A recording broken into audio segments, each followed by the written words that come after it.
Hello and welcome to another anime lore and theory video. I'm Shergog, your host, and today we are going to take a closer look why Victim, the weakest of all of the Floor Guardians, is in charge of the strongest floor in Nezarec. But before we're going to take a closer look at any of this, let me quickly thank my Patreons for supporting this channel, and say my thanks to all users of the YouTube thanks function for making one-time donations. And with that said, let's take a look at the topic at hand. Victim is level 35. And while as in my last video, one could actually argue about whether Sheltie or Gargantua is truly the strongest guardian, or under which aspects strength could even be measured, which criteria should apply, there will be relatively little room for debate when trying to determine Victim's combat power, because compared to the other Guardians, there's simple way too little leeway. In addition, Victim would likely lose even against summons like Death Knights or Death Warriors in combat. And my feeling tells me that Eclair, the Penguin Butler of Nezarec, might have an actual chance to shine through something other than cleaning for once, if he would dare to take on a Floor Guardian. But it's not Victim's task to actually win fights, but rather the opposite is the case, to perish in combat, because as the name Victim literally implies, his fighting strategy is to be eliminated by the opponent, only to then activate a very specific effect that requires him to be slain. Simply put, massive debuffs should be inflicted on the enemy, such as reduced defense, attack, and so on and so forth, should they dare to eliminate Victim. And the reason why this is so devastating is that this debuff seemingly not only affects a single opponent, but also those who belong to the side of the enemy. And since during the test of loyalty, Demiurge had Victim on his side, or rather one of his claws at his very throat, and could have killed him at any time, it is likely that Victim himself, at least in the New World, can precisely control which opponent or opponent group will receive this debuff, because otherwise it would have made no sense to have Victim present during the test of loyalty.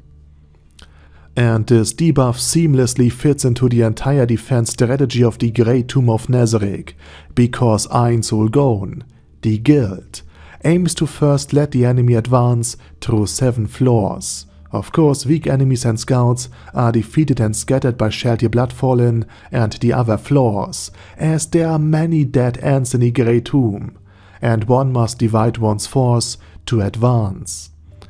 And then medium strength raiding parties will usually manage to reach the 6th floor, the Amphitheatrum, where it was not uncommon for the 41 guild members of Nezarec, such as Ainz, Touch Me, or Ulbet, to confront and defeat the enemy in combat.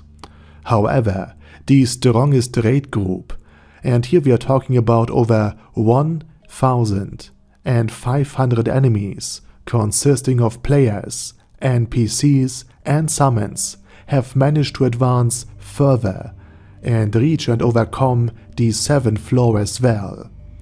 However, this advancement leaves their resources and numbers depleted.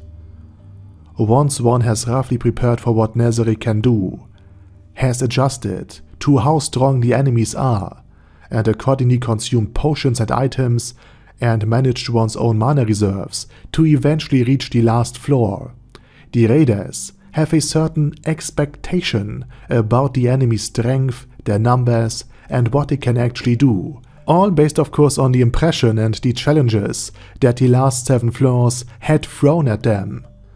However, the first 7 floors were essentially just a taste of what was found on the 8th floor, as that was where Nezarec's main force was stationed.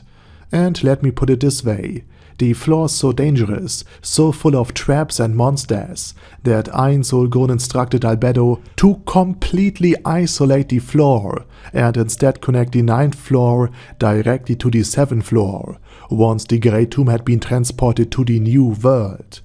In other words, the teleportation connections between the floors were changed so that nothing and no one, regardless from which direction, could reach the 8th floor, since it was just that dangerous.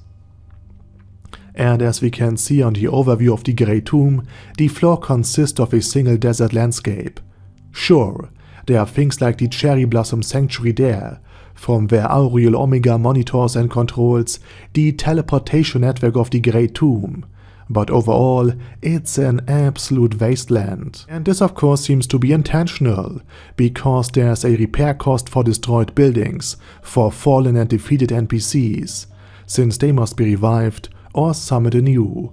And if one were to let the main force against the enemy's main force, it would not necessarily be wise to choose a gallery of priceless pottery or pictures and painting, or a marvelous marble building as the battlefield, but rather just a literal huge sandbox.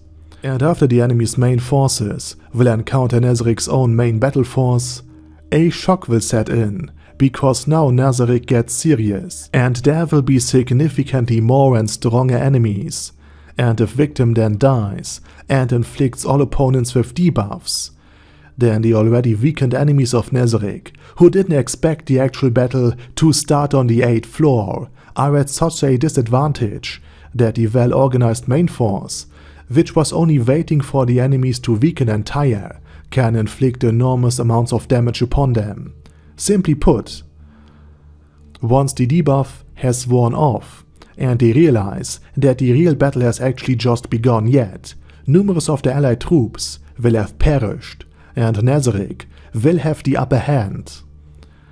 And the one time a hostile force actually had managed to reach the 8th floor, on the 9th floor below, the regular mates of Nezaric were so frightened by the sound of battle that they still fear the outside world to this very day. In other words, although Victim is the weakest floor guardian and is only at level 35, his death probably has the greatest impact on the enemy out of all of the floor guardians. Finally, the question arises, why does Victim only exist once? Why not constantly use this debuff and putting it on all manners of creatures? And I have two theories for this. It could be that each guild can only have such a powerful effect once, similar to how one's own team can only use super tier magic once, just a single time, and then wait for the cooldown to pass, even though let's say 10 people can cast super tier magic on your very own side.